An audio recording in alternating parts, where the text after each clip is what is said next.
ব্রিটেনের প্রধানমন্ত্রী sir Keir Starmer এবং ডেপুটি প্রধানমন্ত্রী অ্যাঞ্জেলা রেনার আগামী 5 বছরে 15 লাখ নতুন বাড়ি নির্মাণের প্রতিশ্রুতি দিয়েছেন। অর্থনীতিবিদরা বলছেন, লেবার সরকারকে তার আবাসন লক্ষ্যে পৌঁছানোর জন্য প্রয়োজন হবে প্রায় 5 লাখ নির্মাণ শ্রমিক।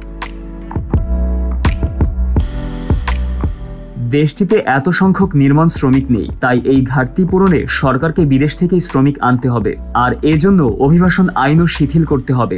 আর এটা হলে ব্রিটেনে অন্তত কয়েক হাজার কর্মীর নতুন করে কর্মসংস্থানের সুযোগ সৃষ্টি হবে বলে মনে করছেন এখানকার বাংলাদেশি কমিউনিটি।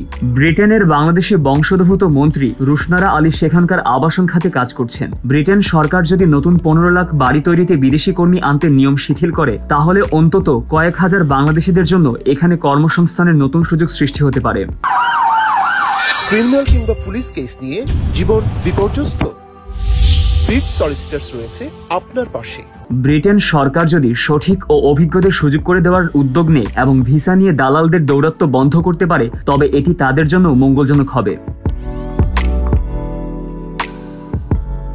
তবে বাংলাদেশিদের জন্য সেই সুযোগ সৃষ্টিতে বাংলাদেশ সরকারের পক্ষ থেকে আগেভাগে সম্ভাব্য সব ক্ষেত্রে ব্রিটিশ সরকারের নীতি নির্ধারণী পর্যায়ে যোগাযোগ ও সমন্বয়ের প্রয়োজন। উল্লেখ্য, ক্যাপিটাল ইকোনমিক্সে বুধবার প্রকাশিত এক প্রতিবেদনে গবেষকরা বলেছেন, নতুন করে আরো 15 লাখ বাড়ি নির্মাণের লক্ষ্য পূরণের জন্য ব্রিটেনে পর্যাপ্ত নির্মাণ শ্রমিক নেই। এই বৃহৎ নির্মাণযজ্ঞে যে 5 লাখ নির্মাণ শ্রমিকের প্রয়োজন, তা এখানে খুঁজে পাওয়া কঠিন হবে।